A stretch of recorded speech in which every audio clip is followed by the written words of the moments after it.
Welcome back to the Avattack. I'm your host, Prescott Chambers. The Avalanche able to snag a point as they lose their second game of the season in OT fashion yet again. This game 7 of 82 at Delta Center in Salt Lake City, Utah against the Mammoth. Before I get any further into talking about this game, I am just gonna rant for a moment. I am honestly quite upset about the whole Nordiques throwback heritage jersey thing. I really, really wanted one of those. I was waiting and waiting for one, and, they sold out within the hour on the website, and I don't live near an Altitude Authentic store that I can just go to and buy one very easily, which is difficult because I really wanted one. I'm pretty upset about it. So, and it's just like, why do that? Why would they do that? It just, makes scalpers, encourages scalping and encourages reselling, then all the real fans get gypped out of actually getting a jersey that they have wanted for a long time or want at all, like the real fans. But maybe I'll be able to get one on eBay for $700+ here in a couple days, or whatever. Hopefully they do another drop of those. Otherwise, it just is really upsetting that they do that. And I wish they would do something to combat stuff like that, the reselling and the scalping of jerseys. And it goes down to even like shoes, like Nike, Jordan resellers. It's just upsetting. But that's all I have. I'm not going to get too into it because I've been yelling about it for the past couple days at myself. So, nonetheless, goalies for this one were Karel Vejmelka and Scott Wedgwood once again. Period 1, Utah looked hungry to start this one, playing at a very high pace of speed. They have yet to lose at home in this young season, and about 5 minutes in, I see Sam Malinsky lose an edge trying to retrieve the puck behind the Avs net, which causes a quick and dangerous turnover, but Wedgie's been so on top of it, he read it right away and was able to stop that chance. Then at 5:29, Cale Makar snipes one in for the first goal of the game, with assists coming from Parker Kelly and Zakhar Bardakov for his first career point in the NHL. It's 1-0 Avalanche. Utah starts to press, and at 7:38, Jack Drury gets called for hooking and gives Utah their first power play. Avs able to kill. Once full strength, the Avs start to put Utah on their heels a bit. At 13:04, the Mammoth get a couple chances in our zone, but Wedgwood is able to come up with the saves on all those. At 13:11, Nathan McKinnon gets a breakaway, but Karel Vejmelka makes two incredible saves after Nate's rebound went right back to him. That ensues the veggie chants in Delta Center, and I always love to hear goalie chants, whether it's for my goalie or not. If it's in a game that I'm rooting against the other goalie, then I'm a little less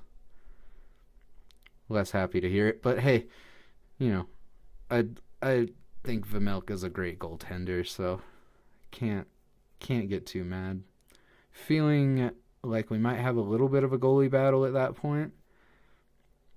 And then we get some back and forth for the last few minutes of the period, but we head into the second with a score of 1-0 Avs. Period 2, Avs get going quick, and at 46 seconds into the second, the captain, Gabe Landeskog, scores his first regular season goal in over 3 years from Val Nichushkin. But, of course, the Mammoth challenge it for offside. I honestly think through the replay it got tapped into the zone by Dylan Guenther, but my opinion doesn't really have any say in what the refs say, so they overturn that one, and it remains 1-0 Avs. We see McBain go off after a collision into the board with Victor Olofsson. It looked like he was a little shaken up after that one. Definitely looked a little painful. Utah makes a press about 4 minutes into the second period, and Avs start to ice the puck quite a bit, which started to concern me a little bit because, hey, don't be scared, guys. It's all right. At 7:12, we see a goal from Utah while the ESPN crew is interviewing Mr. Ryan Smith, the owner of the Utah Mammoth. That gets everyone super fired up on the broadcast and, of course, Ryan. But they immediately disallowed that goal due to goaltender interference. And then we start to hear the "ref, you suck" chants rain down from the crowd.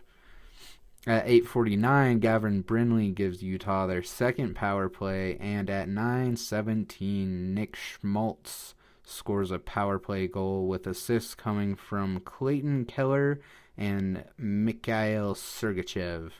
It's tied at 1. Then, only about 3 minutes later, at 12:30, Lawson Krause scores the go-ahead goal for the Mammoth on the one-time slapper with assists coming from Kevin Steinlen and Michael Carcone. It is now 2-1 Utah. Avs start to fumble passes and are looking a bit out of sync at this point. They're allowing what feels like a lot of high-danger opportunities going towards their end. At 18:47, Dmitry Simashev gets called for high sticking, giving Avalanche their first power play of the night. Though they weren't able to beat the clock, and the second period ends with a score of 2-1 Mammoth, and Colorado with a remaining 47 seconds of power play time to start the third. Period 3, just after their power play ends at 1 minute 10 seconds, Ross Colton sends a pass across the crease to Jack Drury to snap it into the net for his first goal of the season and tie it at 2. At 5:20, on a quick turnaround after a dump-in, Mikhail Sergachev picks the puck off the boards and scores an unassisted wrister to make it 3-2 Utah. Avs honestly really slacking on the back check and still just allowing high danger chances. Vejmelka keeps robbing McKinnon as well. He had multiple, like 4 or 5 pretty solid opportunities that Vejmelka just made some beautiful saves on. And honestly, at this point, I really thought he was going to be Utah's saving grace for this game. Avs start to pick up the pace with about 8 minutes remaining in the game. Things start to get physical, and we see a couple solid checks from either direction. At 17:44, Wedgwood heads to the bench, but it was not needed as Marty Necas sends an absolute heater of a snapshot, top shelf, and right past Vejmelka's head and shoulder. I think it was on the left side, but right past Vejmelka's head and shoulder. It was fast, like high speed stuff. That was his 5th goal of the season, and that ties it at 3 with 30 seconds left in period 3. Shots on goal are 34-32 in favor of the Avs, which is good because they were kind of falling behind Prior to that 8 minutes left area where they kind of picked up the pace.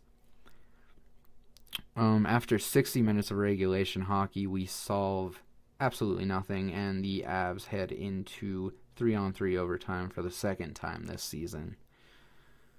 Avs win the puck drop on the first puck drop in OT, but Natchez allows a takeaway pretty quickly to put Utah on a rush, and at 33 seconds into OT, Dylan Guenther scores a no-assist backhand goal to win this one and send the Avs packing.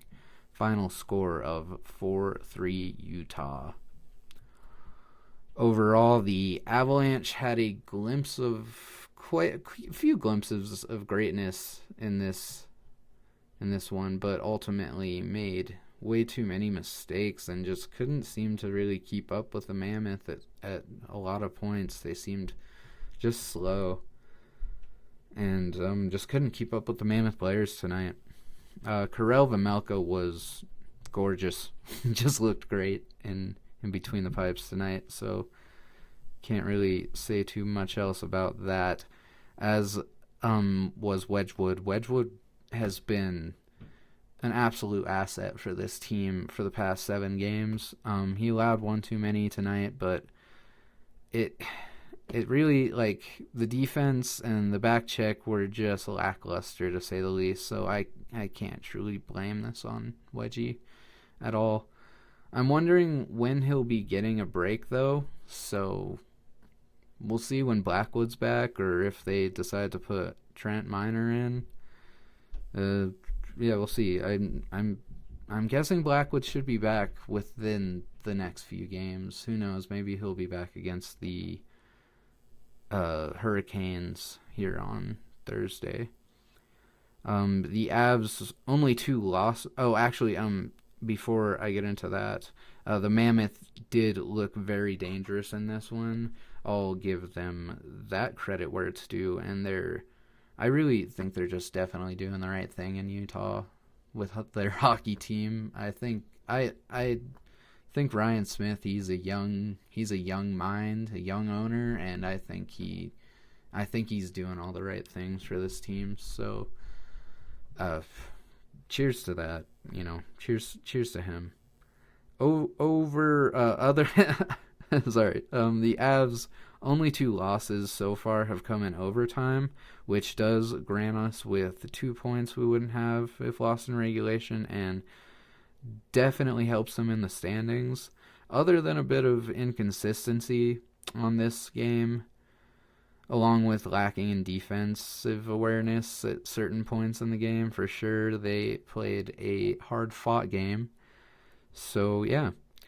Next game, they will be back at home playing against the Carolina Hurricanes on Thursday, October 23rd. So make sure you watch that one. It'll be on Altitude. Until then, as always, I'm your host, Prescott Chambers, for the Av Attack, and I will see you in the next one.